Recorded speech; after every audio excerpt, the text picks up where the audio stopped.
pantai barat dan selatan semenanjung Malaysia adalah lebih kecil dan kurang dari segi motif hiasannya.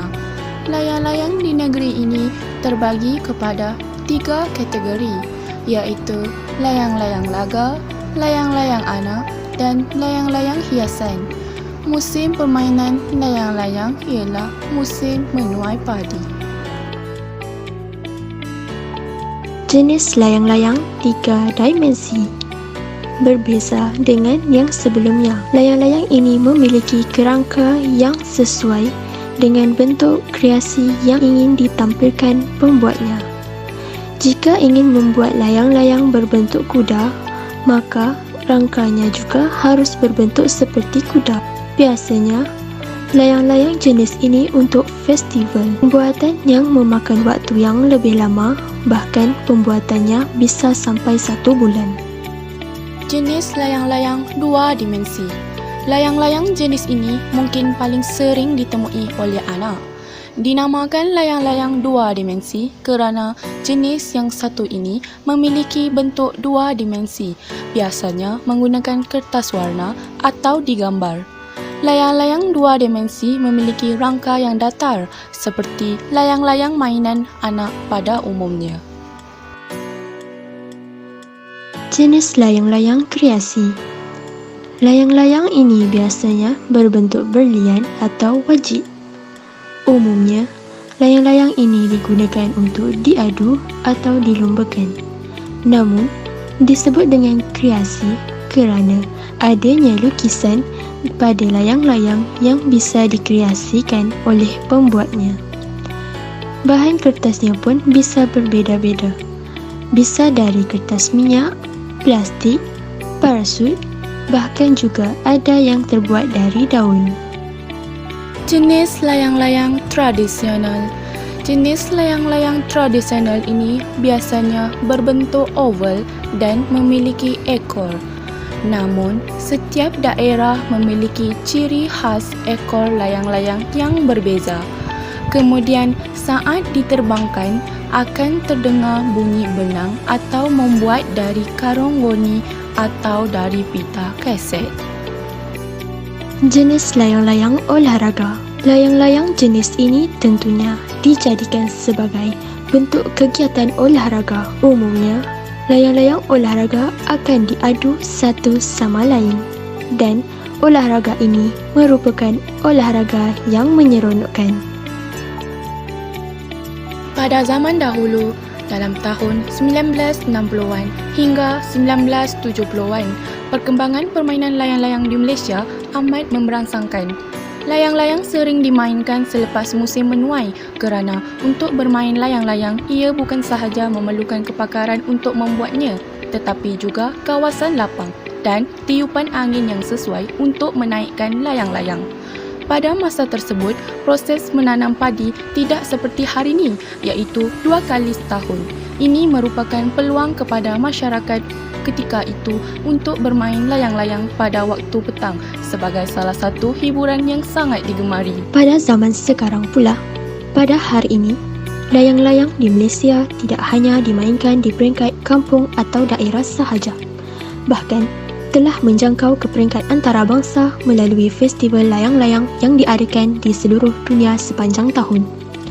Daya kreativiti para seniman juga menjadikan fungsi layang-layang semakin luas dan tidak hanya tertumpu kepada satu bentuk permainan tradisional sahaja, tetapi juga sebagai replika atau cenderamata.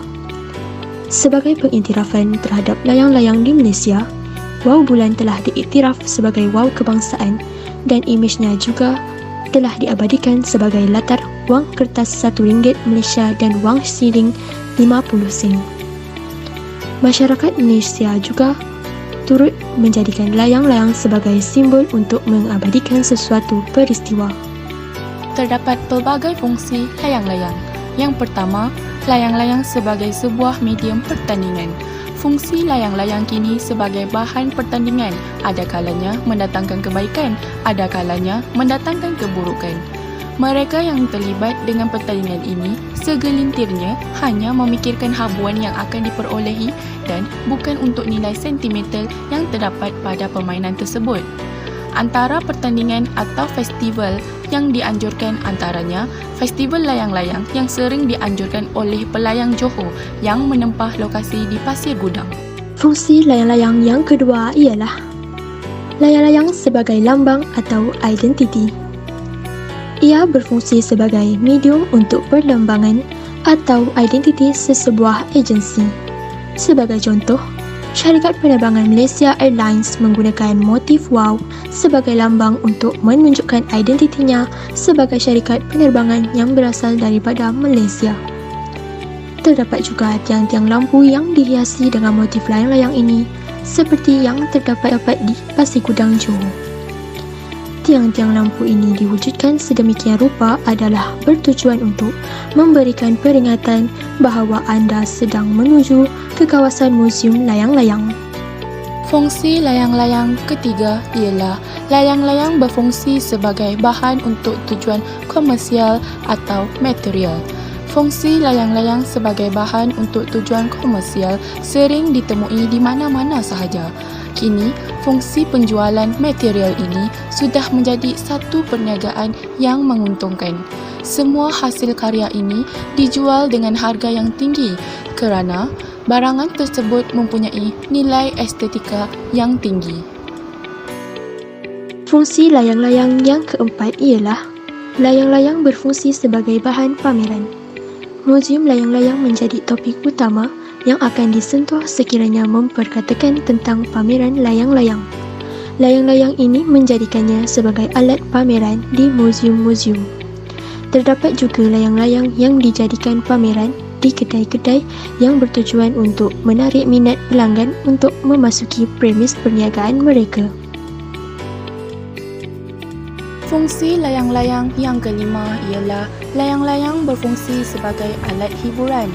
Turut berfungsi sebagai medium untuk hiburan ketika masa lapang.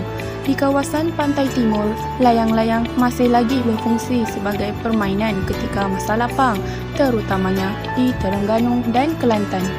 Kini juga sudah terdapat permainan komputer yang mengadaptasi layang-layang sebagai medium permainannya. Layang-layang kini boleh dimainkan secara elektronik tanpa perlu mempunyai layang-layang di rumah.